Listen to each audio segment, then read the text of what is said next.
திருச்சிற்றம்பலம்.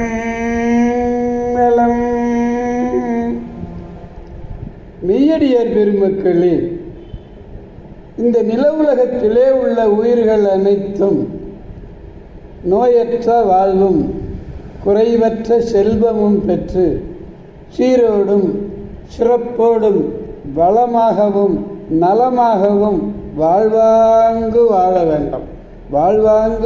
வேண்டும் என்று வாழ்த்தி மகிழ்கிறேன். அடியேன் திருமந்திர சுடர் நன்னிலம் ராமசாமி. திருச்சிற்றம்பலம். அடியார் பெருமக்களே, நீங்கள் நாள்தோறும் எழுந்ததும் நல்லதையே நினையுங்கள், நல்லதையே பேசுங்கள், நல்லதையே கேளுங்கள். அனைத்தும் நல்லவையாகவே நடக்கும். நன்றாக வாழ்வீர்கள். அன்னம்பாலிக்கும் தில்லைச்சிற்றம்பலத்திலே அருள் நடனம் ஆடிக்கொண்டிருக்கிற நம்பெருமன், சிவபெருமன், கூத்தப்பெருமன், அருள்மிகு சிவகாம சுந்தரி உடனமர் நடராஜ பெருமானுடைய பேரருளையும், மாப்பிள்ளைக்குப்பம் அருள்மிகு காமாட்சி உடனமர் கைலாசநாதருடைய பேரருளையும், அருட்பெருமார்களுடைய குருவருளையும், அடியார் பெருமக்களாகிய உங்களுடைய அன்புரைகளையும் வாழ்த்துரைகளையும் துணையாக கொண்டு அடியேன் மனம் மொழி மெய்களாலே வணங்கி இன்று 2ஆம் திருமுறையிலே திரு ஆலவாய் என்னும் திருத்தலத்தினை நாம் சிந்திக்க இருக்கிறோம். அடியார் பெருமக்களே, மதுரைக்கு 3 பெயர் உண்டு. ஒன்று மதுரை, மற்றொன்று கூடல், மற்றொன்று ஆலவாய். ஆலவாய் தான் திரு ஆலவாய் என்று சொல்றோம். வம்மிசேகர பாண்டியன் ஆட்சி பண்றார். அந்த ஆட்சி செய்கிற காலத்தில் மக்கள் வசிப்பதற்கு இடம் போவதில்லை, மக்கள் இருப்பதற்கு இடம் போவதில்லை. அதனால ஆதியிலே இந்த நகரத்துக்குன்னு ஒரு எல்லை இருக்கும்ல, அப்போ அந்த எல்லையே காட்டணும். எனக்கு எல்லை தெரியல, மக்கள் பெருக்கம் அதிகமாக இருக்கு, இவர்கள் வாழ்வதற்கு இடம் போவதில்லை, எனக்கு எல்லையை காட்டணும்னு சொல்லி சிவபெருமானை வேண்டினான். யார்? வம்மிசேகர பாண்டியன். வம்மிசேகர பாண்டியன் வேண்டினான். பெருமானை வேண்டினார். தனது திரு கையிலே கங்கணமாக வைத்திருக்கிறார் இல்லையா, கங்கணமாக வைத்திருக்கார் பாம்பை. இந்த கங்கணமாய் உள்ள பாம்பை அளந்து காட்டுமாறு பணித்தார். அது என்ன செஞ்சு தெரியுமா? இந்த பாம்பு அப்படியே சுற்றி வந்து இந்த வாலும் வாயும் ஒன்றாகும்படி அப்படியே வட்டமாக வளைத்து காட்டியதான். அதுதான் ஆலம் வாய் என்பது. ஆலம்னா விஷம், விஷத்தை வாயில் வச்சிருக்க ஆலவாய். நான் முதலே சொன்னேன், இதற்குரிய வேறு பேர்கள்லாம் நான்மாட கூடல், மதுரை, கடம்பவனம், பூலோக கைலாயம், சிவராஜதானி, துவாதசாந்த தலம், இப்படிலாம் சொல்கிறாங்க. மதுரையிலே மதுரை தொடர்வண்டி நிலையம். இப்போ நம்ம திருவாலவாய் போகிறோம். மதுரை தொடர்வண்டி நிலையத்துக்கு கிழக்கே 3/4 கிலோமீட்டர் தூரத்தில் வைகை ஆற்றினுடைய தென்கரையில் உள்ளது. வைகை ஆற்றினுடைய தென்கரை. தமிழகத்தினுடைய பெருநகர்கள் பலவற்றிலிருந்தும் பேருந்துகளில் மதுரைக்கே போகலாம். எல்லா ஊர்களிலிருந்தும் மதுரைக்கு போகிறதுக்கு பேருந்து இல்லை, தொடர்வண்டி நிலையம் இல்லைங்கிற குறை இல்லாமல் நிறைய செய்திருக்காங்க. பாண்டிய நாட்டு தேரம் பெற்ற தலங்கள் 14 தலங்கள். அதில் முதன்மையான தலம் மதுரை. இறைவருடைய திருப்பெயர் சொக்கலிங்க பெருமான். இரட்டைப்புலவர்கள் பாடலாம் பாடும்போது இந்த சொக்கலிங்கத்தை மறக்க மாட்டாங்க. இக்கலிங்கம் போனால் என்ன, நமக்கு சொக்கலிங்கம் உண்டே துணை என்று பாடினார். ஒரு முடவரும் குருடரும் துணி குளத்தில் போயிட்டே இருக்கு. மேலே உள்ளவர் சொல்கிறார், ஐயோ துணி போயிட்டே இருக்குன்னு. போனால் கலிங்கம்னா ஆடைன்னு அர்த்தம். இக்கலிங்கம் போனால் நமக்கு சொக்கலிங்கம் இருக்கிறார் மதுரையில் என்று பாடினார்களாம். அப்படிப்பட்ட சொக்கலிங்க பெருமான் இறைவியாருடைய திருப்பெயர் அங்கையர்கண்ணி. இந்த திருப்பெயரை இந்த ஊர் பதிகத்திலே ஞானசம்பந்த பெருமையார் அங்கையர்கண்ணி தன்னோடு அமர்ந்த ஆலவாயபதம் இதுவே என்று பாடினார். வடமொழியில் மீனாட்சி தேவின்னு பேர். தலவிருஷம் கடம்பு, தீர்த்தம் பொற்றாமரை, வையை ஆறு, எழுகடல், பாண்டிநாடே பழம்பதி என்று சிறப்பித்து ஓதப்பெறக்கூடிய மதுரை பாண்டி நாட்டு மன்னர்களுக்கெல்லாம் தலைநகராக விளங்கியது. அப்படிப்பட்ட மதுரை புலமை மிக்க புலவர் பெருமக்கள் எல்லாம் பலர் இருந்து தமிழ் ஆராய்ந்தார்கள். தமிழ் மொழியை ஆராய்ச்சி செய்த நிலைக்களம் இந்த மதுரை. சங்க பணுவலாகிய பரிபாடலிலே மதுரைக்கும் வையைக்கும் 30 பாடல்களை காணலாம். இங்கே சிவபெருமான் செய்தருளிய 64 திருவிளையாடல்கள், 64 திருவிளையாடல்கள். அந்த 64 திருவிளையாடல்களிலே வேறு எங்கும் நிகழ்ந்தது கிடையாது. திருஞான சம்பந்தர் திருநாவுக்கரசர் உடைய 11 பதிகங்களை உடையது. ஞானசம்பந்த பெருந்தகையர் அனல்வாதம் செய்து சைவத்தை பாண்டி நாட்டிலே நிலை பெறச் செய்தார். அப்படிப்பட்ட பதி முத்தி தரும் தலங்கள் 7 ஒன்றாக உள்ளது மதுரை. 5 சபையிலே இது வெள்ளியம்பலம். மூர்த்தி நாயனார் அவதரித்த திருப்பதி இந்த மதுரை. மாணிக்கவாசகருடைய பெருமையை அரிமர்த்தன பாண்டியனுக்கு அறிவுறுத்தி அவனை உய்விக்க செய்வதற்காக நரி பரி ஆக்கியது முதலான திருவிளையாடல்களை எல்லாம் செய்தருடைய திருத்தலம்.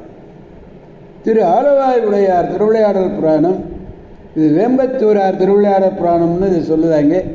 பழைய திருவிளையாடல்னு சொல்கிறது உண்டு. இது ஒரு ஆராய்ச்சிக்கு சிறந்த நூல். இதை ஆக்கியவர் செல்லிநகர் பெரும்பற்றப்புலியூர் நம்பியார். அடுத்தது கடம்பவன புராணம். கடம்புதான தலவிருஷான். இது தொண்டை நாட்டிலே உள்ள இளம்பூரிலிருந்து பீமநாத பண்டிதராலே பாடப்பட்டது. அடுத்தது சுந்தரபாண்டியம். இது தொண்டை நாட்டிலே உண்டு அனாச்சாரியப்பராலே எழுதப்பட்டது. திருவிளையாடல் புராணம் நமக்கு திருமறைக்காடு வேதாரண்யம் திருமறைக்காட்டிலிருந்து பரஞ்சோதி முனிவராலே ஏற்ற பெற்றது. சமய வளர்ச்சிக்கும் தமிழ் வளர்ச்சிக்கும் பெரிதும் பயன்படுவது. இந்த திருவிளையாடல் புராணம் தோன்றியதற்கு பிறகு வேறு புராணங்களை மக்கள் விரும்பி படிக்காததே இதன் பெருமையை உணர்த்துவது. சங்க நூல் அறிவு சான்ற நாமு வேங்கடசாமி நாட்டார் ஐயா அவர்கள் இதற்கு சிறந்த உரை எழுதியிருக்கிறார்கள். அருமையான உரை. திருவிளையாடல் போற்றி கழிவென்பா 6, மதுரை 18 இவ்விரு நூல்களும் மேற்குறித்த பரஞ்சோதி முனிவராலே இயற்ற பெற்றவையே ஆகும். திருச்சிற்றம்பலம். மதுரை கலம்பகம், மீனாட்சி அம்மை பிள்ளைத்தமிழ் இந்த நூல்களும் குமரகுருப அடிகளாலே இயற்றி அருளப் பெற்றன. இவைகளன்றி மதுரை கோவை, மதுரை சொக்கநாதர் உலா, தமிழ் விடு தூது பல பிரபந்தங்களெல்லாம் இறையனார் அருளிய கலவியல் அகப்பொருள் இலக்கணம் அதுவும் உடையன. திருஞான சம்பந்த பெருந்தகையார் அம்பிகை சிவஞானம் குழைத்து அருளிய இன்னமுதை உண்டவர்.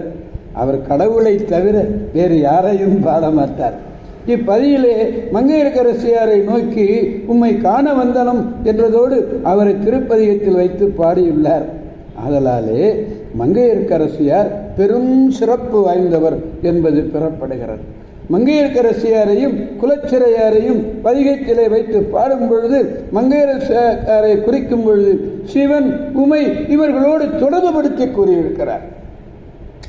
குலச்சிறையாரை குறிக்கும் பொழுது சிவபெருமானோடு மாத்திரம் தொடர்படுத்தினார். இவற்றால் மங்கையர்க்கரசியார் தம் கணவரோடு வாழ வேண்டும் ஞானசம்பந்தர் திருவுள்ளம் கொண்டார். இக்கருத்தை தான் பையவே சென்று பாண்டியர்க்கு ஆகவே என்று அவர் தேவாரப் பகுதியில் தெரிவிக்கிறது. மங்கையர்க்கரசியார் திருநீறு அணிந்திருந்த செய்தி முத்தின் தாழ்வடமும் சந்தன குழம்பும் நீரும் தன் மார்பிலே முயங்க பக்தியார் என்ற பாண்டிமாதேவின்னு ஞானசம்பந்த தேவார பகுதியினால தெரியலாம். நுணுகி அறிந்த பலவிதமான செய்திகளை அறியலாம். இத்தலத்து தேவார பதிகங்கள் அவ்வளவு அருமையான வகை. திரு ஆலவாய் என்பதைங்கள மந்திரமாவது நீர் என்ன பாடுறார். அந்த பதிகம் 66வது திருவாலவாய் 2ஆம் திருமுறை. மதுரையிலே அருகரெல்லாம் கூடி தம் திருமணத்திலே இட்ட தீயை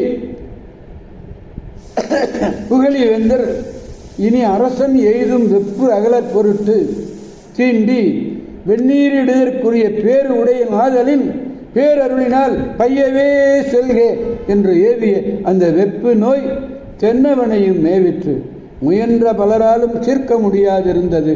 திருஞான சம்பந்த பிள்ளையார் கடைக்கண் நோக்கம் பெற்றால் பிறவி நோயே ஒழியும் எனில் இந்நோய் ஒழிவதில் ஐயம் இல்லை. எனவே குலச்சிறையார் கூறினார், ஞானசம்பந்தர் என்ற திருப்பெயரை கேட்ட போதே பாண்டியனுக்கு ஓரளவு இன்பம் உண்டாயிற்று. அதனாலே அழைத்து வர அவன் வேண்டினான். சென்று வணங்கி வேண்டி அழைத்தார்கள்.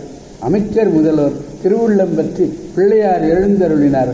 நோக்கும் புண்ணியன் ஆன காக்கும் பாண்டியன் அவன் வெப்பு நோயை விளக்க பாடி அருளியது இந்த திருநீற்று பதிகம். இந்த பதிகத்திலே 3வது பாடல் பெருமானிடத்திலே விண்ணப்பிக்க வேண்டும். இந்த மந்திரமாவது நீர் என்ற அந்த வானவர் மேலது நீர், சுந்தரமாவது நீர், துதிக்கப்படுவது நீர் என்று தொடங்குகிறார். 3வது பாடலில் பாடுகின்றார். முத்தி தருவது நீர், முனிவர் அணிவது நீர், சத்தியம் ஆவது நீர், தக்கோர் புகழ்வது நீர், பக்தி தருவது நீர், பறவை இனியது நீர், சித்தி தருவது நீர், திரு ஆலவாயான் திருநீரே என்று பாடுகிறார். திருவாலவாயானுடைய திருநீரு வீடு பெற்றை அளிப்பது, அதுதான் முத்தி. முனிவர்களாலே அணியப் பெறுவது, நிலையாக எப்போதும் உள்ளது. சத்தியம் ஆவது, அது நிலையாக இருப்பது. தக்கோர்களாலே புகழப்படக்கூடியது. இறைவனிடத்திலே பக்தியை விளைவிப்பது, வாழ்த்த இனியது என எந்தகை சித்திகளையும் எல்லா வகையான சித்திகளையும் தர வல்லது என்று பாடுகிறார். பாடலை நாம் பெருமானிடத்திலே பாடி மகிழ்விப்போம். முத்தி தருவது நீர், முனிவர் அணிவது நீர், சத்தியம் ஆவது நீர், தக்கோர் புகழ்வது நீர், பக்தி தருவது நீர், பரவ இனியது நீர், சித்தி தருவது நீர், திரு ஆலவாயான் திருநீர்.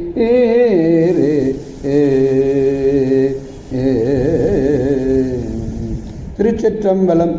எனவே அடியார் பெருமக்களாகிய நாம் அனைவரும் ஒன்று கூடி திரு ஆலவாய் சென்று இந்த மந்திரமாவது நீர் என்ற இந்த பதிகம் முழுமையும் பாடி நலம் பல பெற்று நல்வாழ்வு வாழ்வோம் என்று கூறி அடியார் பெருமக்களிடமிருந்து விடை பெறுவார்.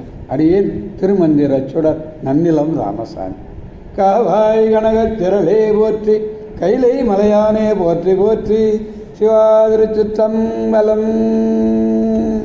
மீண்டும் நாளை சந்திப்போம் அடியார் பெருமக்களை. திருச்சிற்றம்பலம். ஓம் நமச்சிவாய.